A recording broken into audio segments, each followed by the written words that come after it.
Hello and welcome to Class 8 Social Science NCERT textbook History. Today we are going to discuss Chapter 2, that is from Trade to Territory.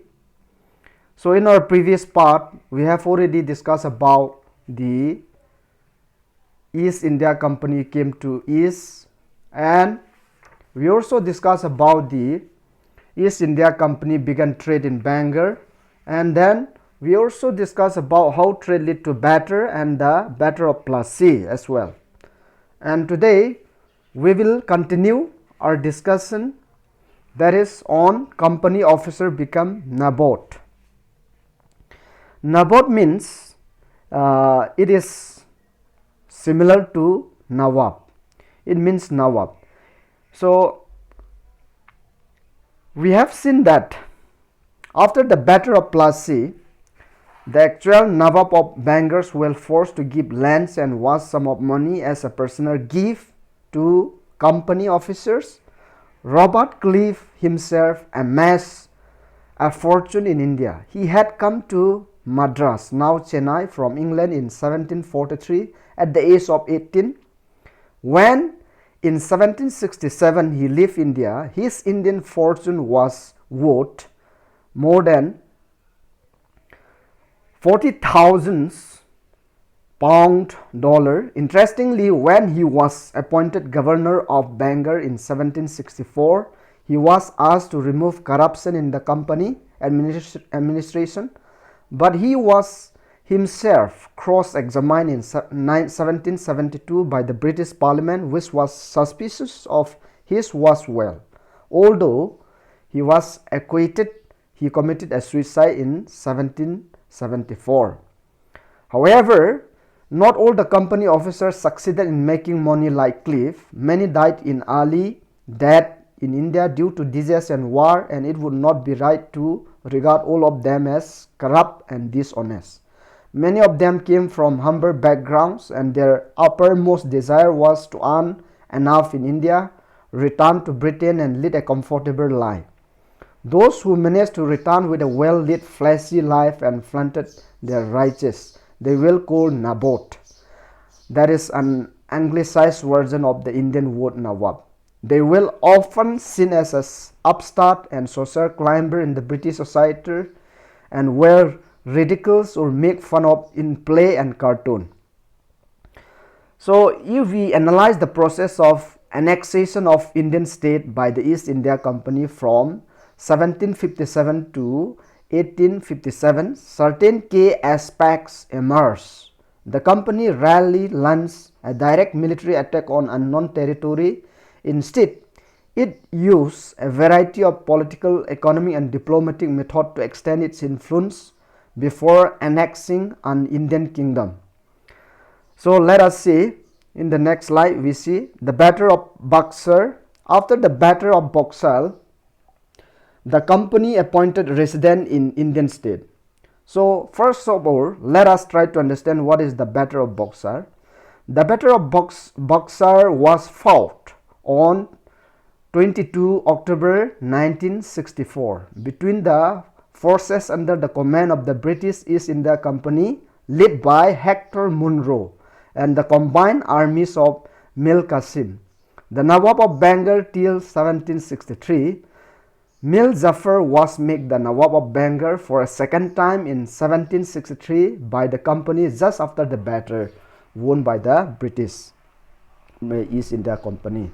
So they were a political or commercial agents, and their job was to serve further the interests of the company. Through the resident, the company officer began interfering in the internal affairs of Indian state. They tried to decide who was to be the successor to the throne and who was to be appointed in the administrative post. Sometimes the company forced the state into a subsidiary alliance. So in later on we will discuss in detail what is subsidiary alliance. According to the term of this alliance, Indian rulers were not allowed to have their independent armed forces. They were to be protected by the company, but had to pay for the subsidiary forces. that is the company was supposed to maintain for the purpose of this protection. If the Indian ruler fails to make the payment, then part of their territory was taken away as a penalty. For example, when Richard Wellesley was Governor General in 1798 to 1805, the Nawab of Awadh was forced to give over half of his territory to the company in 1801. As he failed to pay for the subsidiary forces, Hyderabad was also forced to cede territories on similar ground. So now let us move on to the next slide. The Tipu Sultan, the Tiger of Mysore. The company resorted to direct military confrontation when it saw a threat to its political and or economic interests. This can be illustrated with the case of the southern Indian state of Mysore. Mysore had grown in strength under the leadership of powerful ruler like Hyder Ali, ruled from 1761 to 1782, and his famous son Tipu Sultan, ruled from 1782 to 1799. Mysore controlled the profitable trade of the Malabar coast, while the company purchased peppers and cardamom. In 1785, Tipu Sultan stopped the export of sandalwoods, pepper, cardamoms through the port of his kingdom, and this allowed local merchants from trading with the company. He also established a close relationship with the French in India and modernized his army with their help. The British were furious. They saw Hyder and Tipu as an ambitious, arrogant and dangerous ruler who had to be controlled and crushed. 4 wars were fought with Mysore, and only in the last, that is the Battle of Seringapatam, did the company ultimately win a victory. Tipu Sultan was killed defending his capital, Seringapatam. Mysore was placed under the former ruling dynasty of the Vodeyars, and subsidiary alliance was imposed on the state. So now let us move on to the next slide. So there is after this, war with the Marathas was there. From the late 18th century, the company also sought to eventually destroy Maratha power with their defeat in the Third Battle of Panipat in 1761. And the Maratha dreams of ruling from Delhi was shattered. They were divided into many states under different chiefs, that is Sardars, belonging to dynasties such as Sindhia, Holkar, Gaikwad, Bonsli. These chiefs were here together in a confederacy under a Peshwa, that is principal minister, who became its effective military and administrative head based in Pune. Mahaji, Sindhia and Nana Patnis were 2 famous Maratha soldiers and statesmen of the late 18th century. The Marathas were subdued in a series of wars. In the first war that ended in 1782 with the Treaty of Sarbai, there was no clear victors. The second Anglo-Maratha Wars began in 1803 and ended in 1805, was fought on different fronts, resulting in the British gaining Orissa and the territories north of the Jamuna River, including Agra and Delhi. Finally, the Third Anglo-Maratha War of 1817 to 19 crushed Maratha power. The Peshwa was removed and sent away to Bithul near Kanpur with a pension. The company now had a complete control over the territories south of the Vindhyas. Now let us move on to the next slide. The claim to the paramountcy.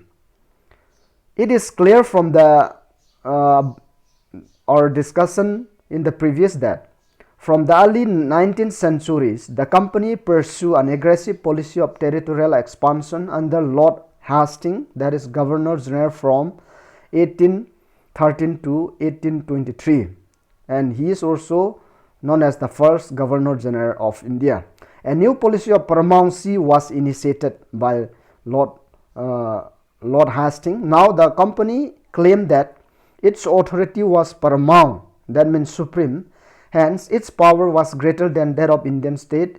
In order to protect its interests, it was justified in annexing or threatening to annex any Indian kingdom. This view continued to guide later British policies as well. This process, however, did not go unchallenged. For example, when the British tried to take over the small state of Kittur in Karnataka today, Rani Chennamma took to arm and lead an anti-British assistance movement. She was arrested in 1824 and died in prison in 1829. But Rajana, a poor chowkidar of Sangoli in Kittur, carried on the resistance. With popular support, he destroyed many British camps and records. He was caught and hanged by the British in 1830. So we will read more about several cases of resistance later in this book. In the late 1830s, the East India Company became worried about Russia because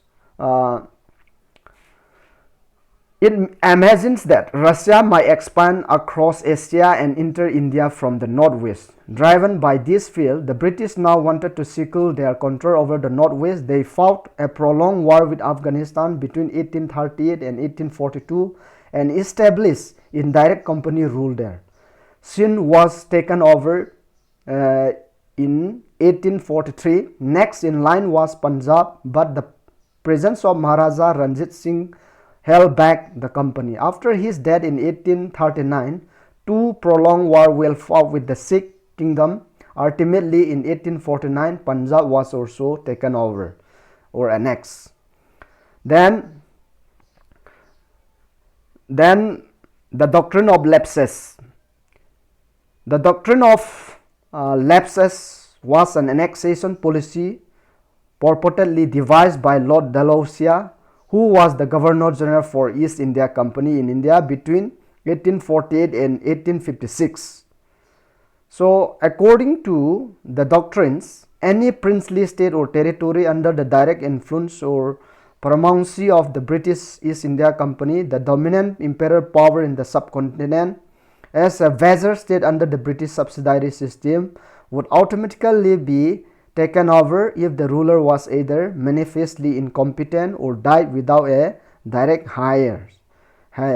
The latter supplanted the long-established right of an Indian sovereign without an heir to choose a successor. In addition, the British decided whether potential rulers were competent enough. The doctrines and its application were widely regarded by Indians as illegitimate. And at the time of its adoption, the company had absolute imperial administrative jurisdiction over many regions spread over the subcontinent. The company took over the princely state of Satara in 1848, that Jaipur, Sambhalpur in 1849, Nagpur and Jhansi in 1854, Tanjore and Arcot in 1855, and Awa in 1856, with the reason that the ruler was not ruling properly. Using this doctrine, that is Doctrine of Lapse, the company ended about £4 million stealing to its annual revenue by the use of this doctrine. And in our next discussions, we will discuss about what is subsidiary alliances and new administrations, the company, armies and all. And for today, let us end our discussion. Have a good day.